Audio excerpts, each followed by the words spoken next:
বিসমিল্লাহির রহমানির রহিম নাহমাদুহু ওয়া নুসাল্লি আলা রাসূলিল কারীম। শ্রদ্ধেয় জাতীয় নেতৃবৃন্দ এবং সম্মানিত সাংবাদিক বন্ধুরা, আসসালামু আলাইকুম ওয়া রাহমাতুল্লাহি ওয়া বারাকাতুহু। আজকে সারাদিনেই আপনারা ব্যস্ত আছেন, আমরাও ব্যস্ত আছি। বিভিন্ন বিষয়ে প্রতিক্রিয়া আমরা দিচ্ছি, বৈঠক হচ্ছে। আজকে এইখানে আমরা দুইটা বৈঠক করেছি একটু আগে। একটা হচ্ছে জামাত ইসলামীর কেন্দ্রীয় নির্বাহী পরিষদ ঢাকায় অবস্থানরত যারা আছেন তাদের নিয়ে আমরা পড়েছিলাম, এবং এরপরে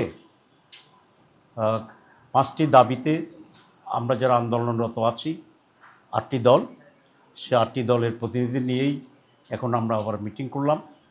এবং দিনের বেলায়ও বিভিন্নভাবে আমাদের নেতৃবৃন্দ প্রতিক্রিয়া দেখিয়েছে।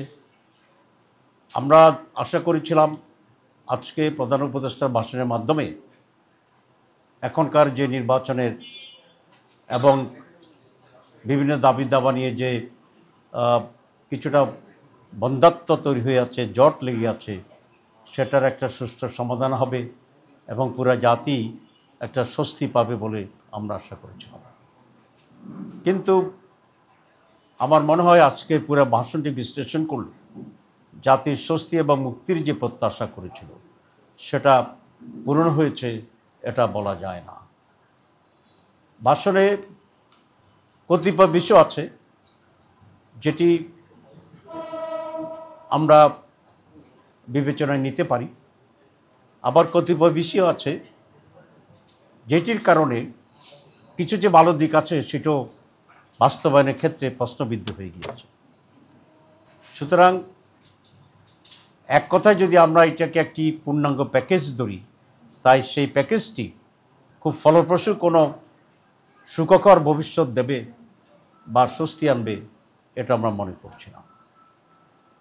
আপনারা জানেন যে দীর্ঘ সময় ধরে প্রধান উপদেষ্টার প্রতিষ্ঠিত যে রিফর্মস, সংস্কার করবেন উনি, বিচারকে বিচ্ছিন্ন করবেন, সুষ্ঠু নির্বাচন দেবেন, 3টি ওয়াদার মাঝে একটি ছিল সংস্কার করা, এবং সে নিয়ে বহুদিন বহু মানুষ বহু দল নানাভাবে সময় দিয়েছে, পরিশ্রম করেছে, আপনারগুলো জানেন।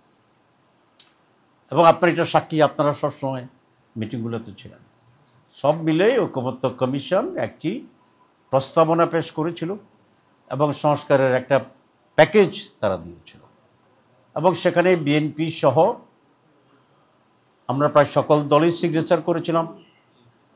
এনসিপি সিগনেচার করেনি, কিন্তু তারাও সরকারের সাথে আলাপ আলোচনা করছে এবং তারা বলেছে কতিপয় বিষয় পরিষ্কার হলে তারাও সিগনেচার করবে।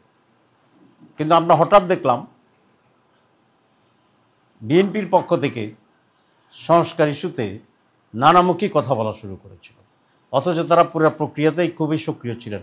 আমরা অত্যন্ত আশাবাদী ছিলাম যে আমরা একটা সুষ্ঠু সংস্কার পাব এবং তার ভিত্তিতে একটি সুষ্ঠু নির্বাচন হবে। এবং তারা এক একজন এক এক ধরনের কথা বললেন। কেউ বললেন সংস্কার কমিশন প্রতারণা করেছে, তারা কেউ বললেন যে আমরা জুলাই সনদ চাই, তবে এর যে গণভোট এটা আমরা একসাথে চাই। আবার কেউ কেউ তাদের নেতারা বললেন সংস্কার কোনো প্রয়োজনে নেই। আবার কেউ কেউ বললেন যে বিএনপির 31 দফাই সবচেয়ে বড় দফা। আবার কেউ বললেন যে সংস্কারের বাপ হচ্ছে বিএনপি। তো এই তো নানামুখী কথার ভিতরে সংস্কার ইস্যুটা মানুষের কাছে এক ধরনের অস্পষ্ট কোনো একটা বিষয়ে রূপান্তরিত। এবং আমরা সবসময় বলে আসছি সংস্কারের সাথে নির্বাচনের সম্পর্ক আছে এই কারণেই যে কতিপয় সংস্কারের ব্যাপার আমরা একমত হয়েছি যেগুলা আইনি ভিত্তি পাওয়ার পরে আগামী নির্বাচনের একটি ইস্যু হবে। যেমন আমরা পিআর সিস্টেমে নির্বাচন চেয়েছিলাম। জামাত ইসলামী আন্দোলন সহ কতিপয় দল আমরা দুটো হাউজেই পিআর চেয়েছিলাম, যে আপার হাউজ এবং লোয়ার হাউজ। আমাদের 8 দলের ভিতরে অনেকেই শুধু আপার হাউজে পিআর চেয়েছে, আর পুরো জাতি আপার হাউজে পিআর চেয়েছে, শুধু বিএনপি এটার বিরোধিতা করেছে। যদি পিআর পাস হয় তো তাহলে তো এটার ভিত্তিতেই জাতীয় নির্বাচন হবে, সেখানে এটা একটা পয়েন্ট থাকবে। আর যদি এটা পাস না হয় তাহলে এটা মাইনাস করে নির্বাচন।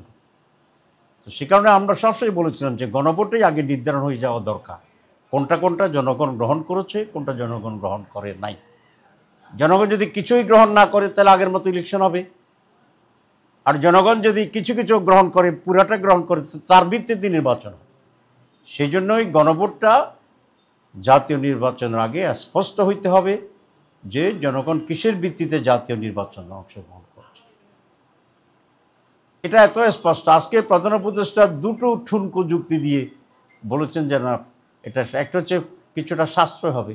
হ্যাঁ, সাশ্রয় কিছু হবে, কিন্তু জাতির প্রয়োজনে, রাষ্ট্রের প্রয়োজনেই তো বাজেট খরচ হয়, বাজেট হয়।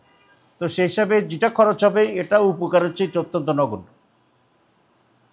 আর দুই, জাতীয় নির্বাচনে যদি একসাথে গণভোট হয়, তাই গণভোটে যেগুলো মানুষ হাঁ করবে সেগুলো বাস্তবায়নের তো জটিলতা তৈরি হবে, যেগুলোর উপর ইলেকশন হয়। আমি এক জায়গায় বলেছিলাম যে কনসেপ্ট করার আগে সন্তানের নাম রাখা এটা কখনোই বুদ্ধিমানের কাজ না। তিনেরই কেস আমরা আজকে বিশ্বের সাথে দেখলাম যে প্রধান উপদেষ্টা সনদ জারি করেছেন, এটা আমি মনে করি উনি সঠিক করেছেন। এটা আরও আগে করা দরকার ছিল, জমা দেওয়ার সাথে সাথে করলে আরও সময় ক্ষেপণ কম হতো। তারপর উনি করেছেন, সেই জন্য ওনাকে আমরা সনদ জারির জন্য ধন্যবাদ জানাই। কিন্তু সনদের কার্যকারিতার জন্য জাতীয় নির্বাচনের আগে যে গণভোট অপরিহার্য, এখানে উনি আবার বিভ্রান্ত তৈরি করেছেন এই কথা বলে যে গণভোট আর জাতীয় নির্বাচন একসাথে হবে। এটা আমরা নিন্দা জানাচ্ছি এবং আমরা এই আহ্বান জানাই যে এটা উনি প্রত্যাহার করবেন।